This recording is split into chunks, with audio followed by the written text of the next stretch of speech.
শুটকি রান্না আমাদের সবারই পছন্দের। শুটকি আজকে আমি শুটকি রান্না করব, চেপা শুটকি রান্না করব আজকে। তো পেঁয়াজ মরিচ দিয়ে নিলাম। সবজি পুঁই শাক দিয়ে আমি আজকে চেপা শুটকিটা রান্না করব। তো বন্ধুরা দেখো, আমি প্রথমে পেঁয়াজ রসুন এবং কাঁচামরিচ তেল এসব দিয়ে নিলাম।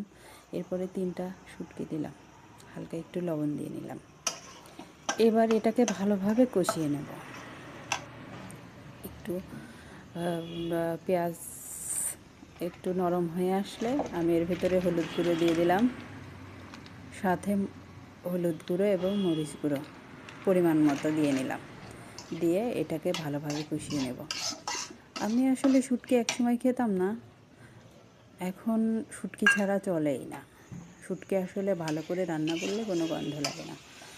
আমি শুটকি এখন এমন পছন্দ করি যে প্রতিদিনই আমার শুটকির প্রয়োজন হয়। আমাদের বাসাতে শুটকি তেমন খেত না, আমি শুটকি খাওয়া শিখেছি শ্বশুর বাড়িতে এসে। এরপরে পুঁই ডাঁটা আর আলু দিয়ে দিলাম, দিয়ে এটাকে একটু ভালোভাবে কষিয়ে নেব।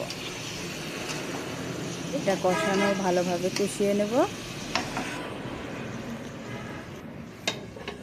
এটা ঢেকে দিলাম যেন এটা একটু সিদ্ধ হয়ে যায়। অনেক সময় পুঁই শাকের ডাঁটাগুলো সিদ্ধ হতে চায় না, দেখা যায় যে অনেক সময় লাগে। এই জন্যে আমি এটা আগে ভালো করে সিদ্ধ করে কষিয়ে নিলাম।